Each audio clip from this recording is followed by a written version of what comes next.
நாகாத்தம்மன் நாகம்மனை பற்றி தாங்க இன்னைக்கு இந்த பதிவு. நாகம்மனை பற்றி பேசுகிறதுக்கு முன்னாடி நாகத்தை பற்றி பேசுவோம். பொதுவாக நாகம் நல்ல பாம்பு, நல்ல பாம்பை அடிக்கக்கூடாதுன்னு சொல்லுவாங்க. ஏன் அப்படின்னா, நல்ல பாம்பு நம்ம கண்ணுக்கு அதிகமாக தெரியாது, அதனுடைய வேகம் அவ்வளவு அதிகமாக இருக்காது. ஆனால் ஒவ்வொரு இடங்களில் ஒவ்வொரு மாதிரி பேசுவாங்க.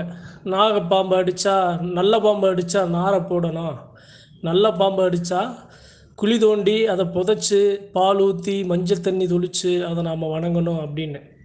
பொதுவாக நல்ல பாம்புங்கிறது தெய்வத்துக்கு சமமானது. ஏன் அப்படின்னா, அதுக்கு நிறைய ஒரு அதிசய குணநலன்கள் நல்ல பாம்புக்கு இருக்கும். நல்ல பாம்பு அதாவது நம்ம கண்ணில் பட்டுருச்சு